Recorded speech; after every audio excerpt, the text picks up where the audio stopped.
بچوں کو ہم اہمیت دلائیں گے وہ بچے اس پر عمل کریں گے. اور اگر آپ کہیں جناب کہ بزرگ تو دلاتے ہیں بچے خود نہیں عمل کرتے،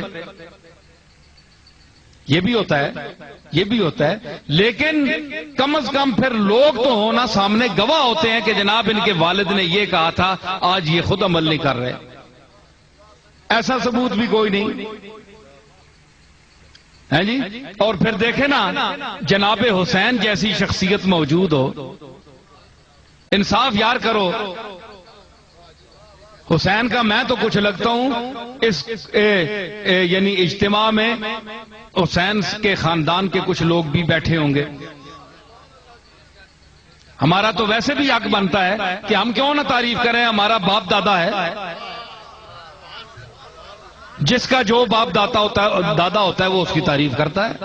ہمارا حسین دادا ہے، حسن دادا ہے، ہم تعریف کرتے ہیں. آپ کا اگر کوئی اور ہے تو آپ کریں ان کی تعریف، ہم تو اپنوں کی کریں گے. سمجھ آئی نا؟ نسب اپنا اپنا ہے. بحمد اللہ ہم کو یزیدی نسب کے نہیں ہیں. ہاں، ہم یزید سے کوئی تعلق نہیں رکھتے. ہم جناب محمد رسول اللہ کے خانوادے سے تعلق رکھتے ہیں، ویسے بھی نسبی بھی اور حسبی بھی. تو اس حوالے سے آپ سوچیں سمجھیں کہ یار آپ بڑے حیرت سے میری بات سن رہے ہیں، میں سمجھ آ رہی ہے کہ نہیں؟ ابھی گفتگو جاری رہے یا نہیں؟ بولیں، سنیں، مزہ آ رہا ہے کہ نہیں؟ یہ حقائق ہیں. تو اس میں آپ دیکھیں کہ حسین کے ہوتے ہوئے حسین زندہ ہے، حسین سانس لے رہا ہے، صحت بھی ہے ابھی. اس کی موجودگی میں ایک اور آدمی کو نامزد کیا جا رہا ہے خلافت کے لیے. کیا حسین میں کوئی عیب تھا؟ بولیں. حسین نے معاذ اللہ کوئی تاریخی طور پر ثابت کریں آپ کے حسین سے کوئی گناہ ہوا. ہم حسین کو معصوم نہیں مانتے، لیکن آپ گناہ ثابت کریں. تو کس گناہ پر، کس وجہ سے؟ کیا یہ اقربا پر بھی نہیں کہ نواسے رسول کے ہوتے ہوئے اپنے بیٹے کو، اپنے بیٹی کی بیعت لی جائے؟ کیا نواسے رسول میں کمی تھی؟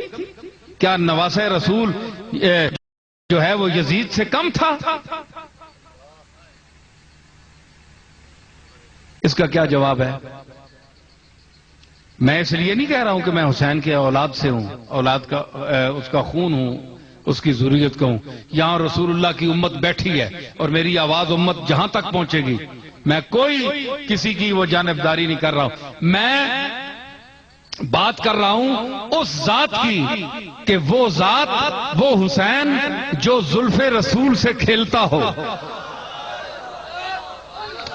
وہ حسین جو دوش رسول پر بیٹھ کر زلف رسول کو لگام بناتا تھا اور ادھر کھینچتا تھا تو رسول اللہ ادھر مڑ جاتے تھے، ادھر کھینچتا تھا تو رسول اللہ بائیں طرف مڑتے تھے. پڑھو حدیثیں ہیں جی.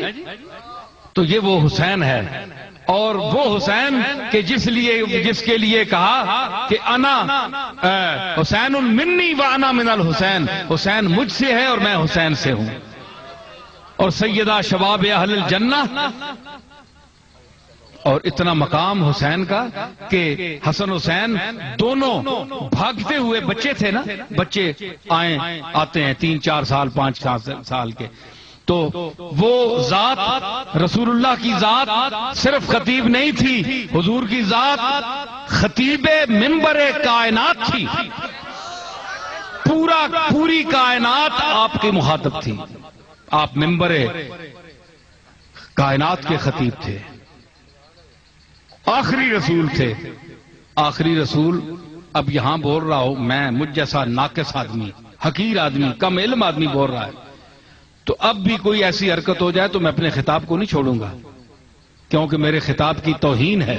اگر کوئی بڑے سے بڑا آدمی بھی آ جائے تو اس کو چاہیے کہ وہ وہیں بیٹھ جائے. اگر آنا ہے اس کو تو پہلے آئے.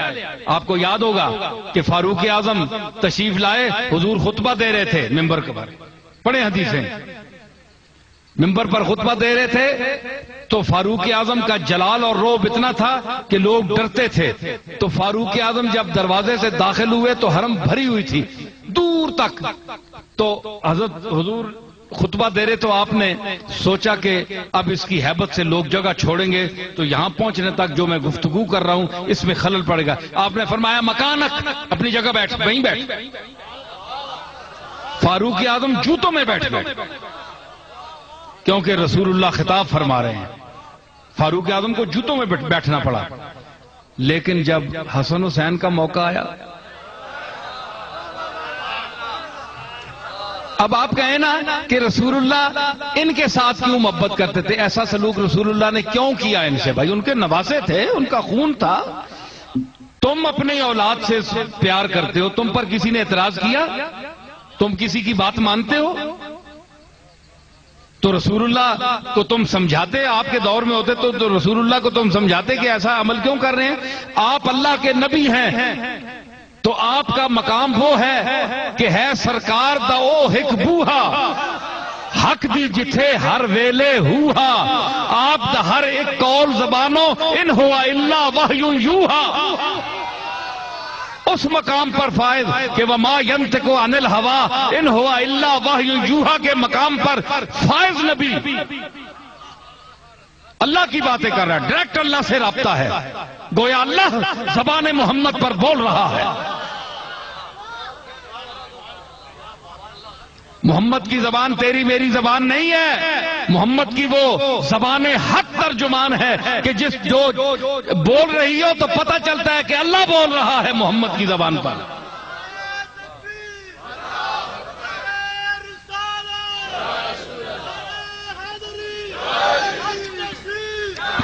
ہاں تو بول رہے تھے آپ بتائیں، میں آپ بڑے بڑے علامے، بڑے بڑے غوث، بڑے بڑے کتب، کیا ان کا بولنا رسول اللہ کا بولنا ہو سکتا ہے، برابر ہو سکتا ہے؟ بولیں، نہیں ہو سکتا، قطعاً نہیں ہو سکتا. ساری عمر دنیا لگے رہے، نہیں ہو سکتا.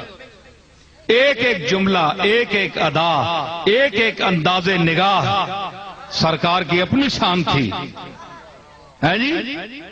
وَأَحْسَنُ مِنْكَ لَمْ تَرَقَتْ عَيْنِي وَأَجْمَلُ مِنْكَ لَمْ تَلِدِ النِّسَاءُ خُلِقْتَ مُبَرَّأً مِنْ كُلِّ عَيْبٍ كَأَنَّكَ قَدْ خُلِقْتَ كَمَا تَشَاءُ. وہ مقام حاصل تھا آپ کو. لیکن یہ دو بچے آئے، جب بھی آتے تھے تو حسن کوشش کرتا تھا کہ حسین سے پہلے میں نانا کی گود میں پہنچوں، تو حسین کوشش کرتے تھے کہ میں حسن سے پہلے میں پہنچوں. تو وہ ذرا منظر، یہ محبت والوں کا منظر ہے، یہ دشمنان اہل بیت کا منظر نہیں ہے، یہ کوفیوں کا منظر نہیں بیان کر رہا ہوں، یہ اہل بیت کے غلاموں کے لیے میں نذرانہ پیش کر رہا ہوں.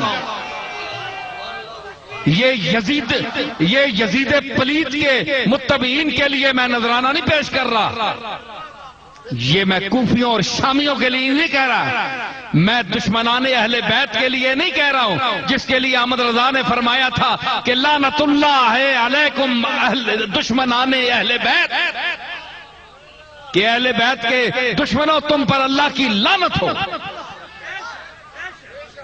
سمجھ آئی؟ میں نذرانہ پیش کر رہا ہوں اولاد رسول حسن اور حسین اور زہرا بطول کی ذوات مقدسہ کے ساتھ محبت کرنے والے، ان کی یاد میں اشکوں کے نذرانے پیش کرنے والے. اپنے ماں باپ کو، تم تو اپنے ماں باپ کو بھی نہیں روتے، تمہارے اپنے مر جائیں تمہاری آنکھیں خشک ہوتی ہیں، کمبختو تم تو اپنوں کو بھی نہیں روتے. ہم تو ان کو دیکھو جو حسین کے غم میں آنسو بہاتے ہیں. حسین کا ان کے ساتھ کوئی نسبی رشتہ نہیں ہے، صرف کملی والے کا نواسہ دیکھ کر اور مظلوم کربلا دیکھ کر آنسو بہاتا ہے.